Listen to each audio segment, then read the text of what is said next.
It's funny how parting with a piece of guitar equipment can actually call into question so many things that you believe in and think about on a day-to-day basis. What is the connection that we have with the equipment that we play? Some people come from the argument that it's just a tool to get the job done, and other people come from it, probably like I do, that yourself and the gear you play come together. One inspires the other, and the gear helps you to express yourself. Well, the Bloomfield Drive by Two Rock has been one of these pieces of gear that I've really got to know well over the last year and a half since I first bought it. It was probably the first really great piece of gear that I played.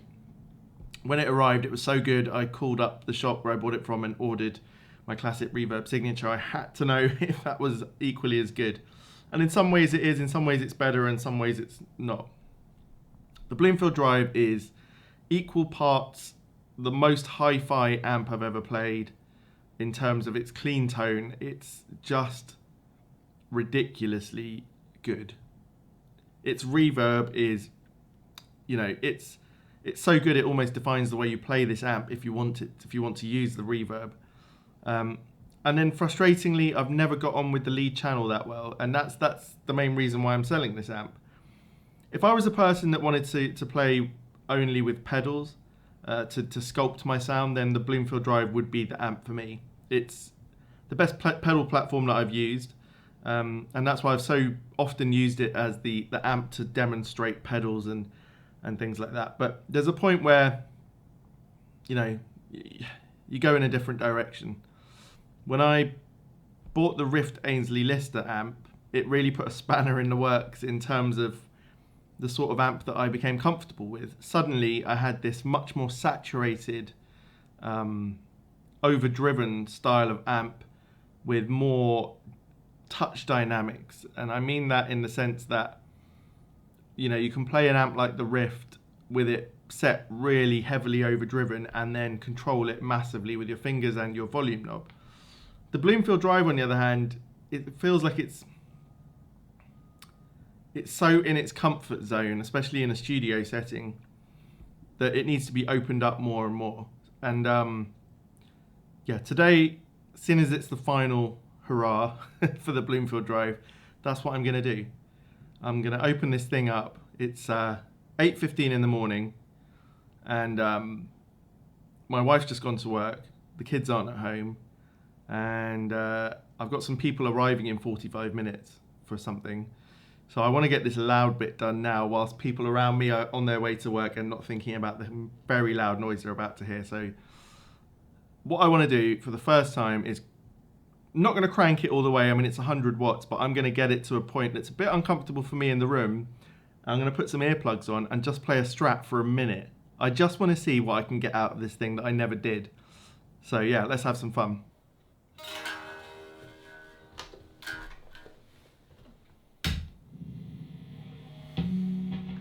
Okay, so the clean channel, master is on about 10 o'clock.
Fully on.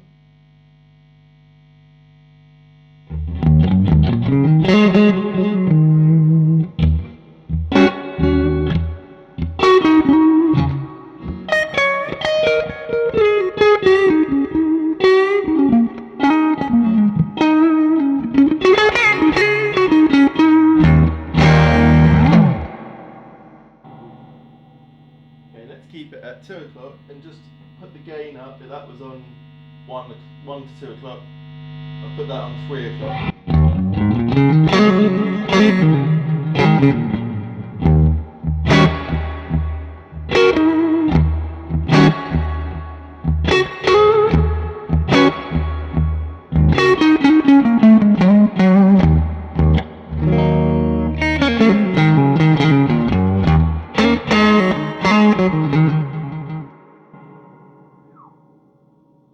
Okay, master on 12 o'clock.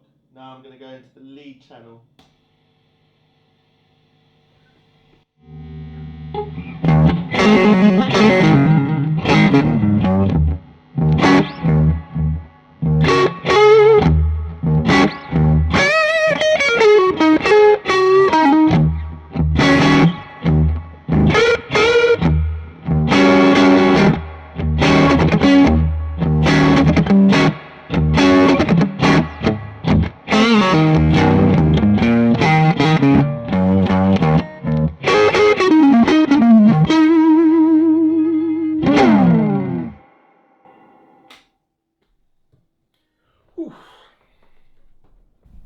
Will someone remind me why I'm selling this thing? That was absolutely awesome.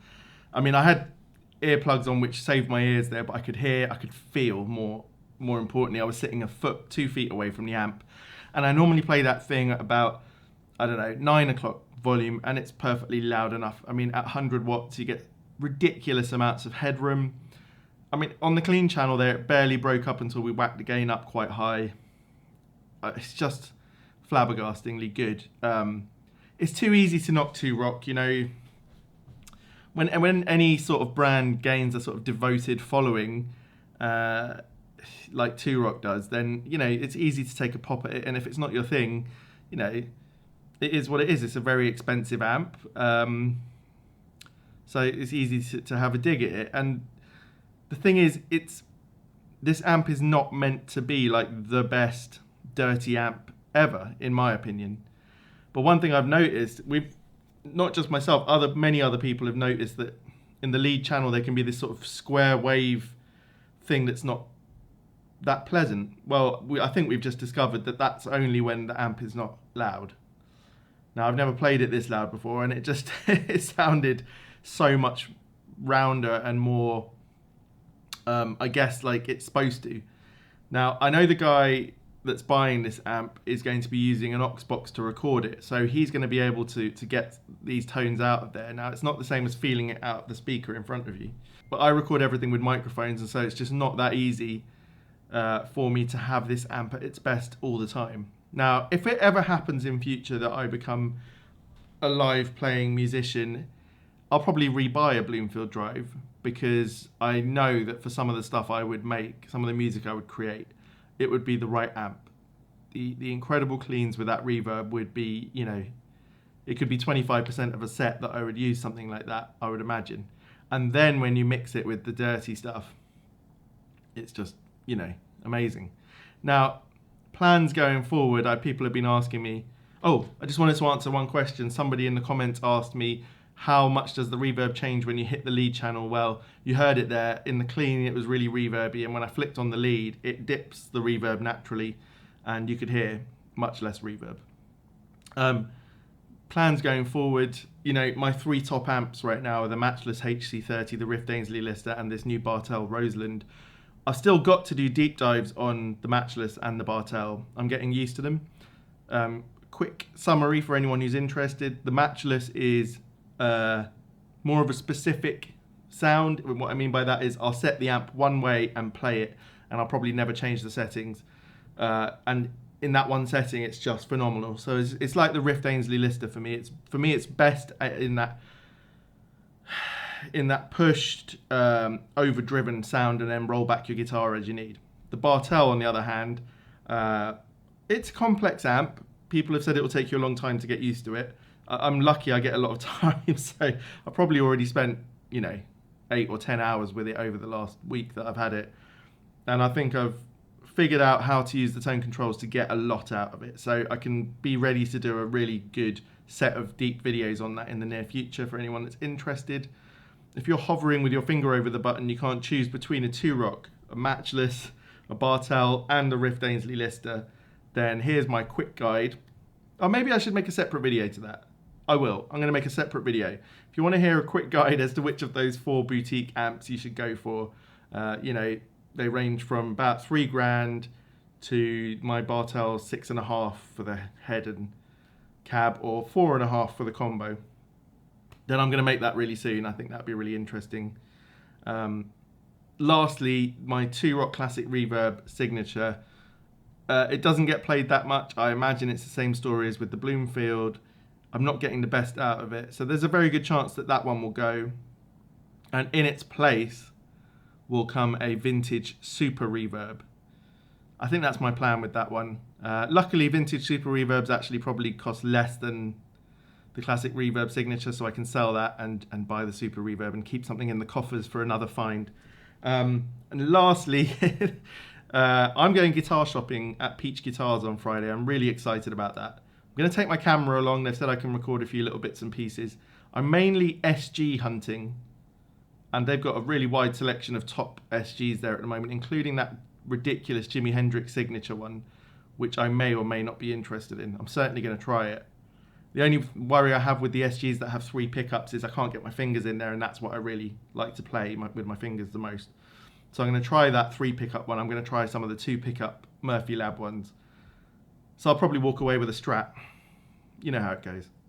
So anyway, guys, I didn't want to say much more than that. This has been a wonderful amp, wonderful experience. If you're someone that rotates amps a lot, buy one. In the course of a year and a half, I think I'll have lost 500 quid in the resale value. So, these are hard to come by. And someone will want it when you're finished with it, if you ever finish with it. But yeah, I've really enjoyed my Bloomfield Drive. It's a slightly frustrating amp, given the levels you need to play it at for miking it in the room, as opposed to like running a DI. But anyway, solid 9 out of 10 for me. Best clean tones, best pure clean tones. We can argue all day what's a clean tone. I mean, the Matchless will do ridiculously good clean, and so will the Rift, but it will have a slight edge to it that you might think is not 100% clean. Anyway, I'm wibbling on now because I've had too much coffee at this time in the morning. But anyway, I hope you enjoyed that, and goodbye to the Bloomfield Drive. See you next time. Cheers.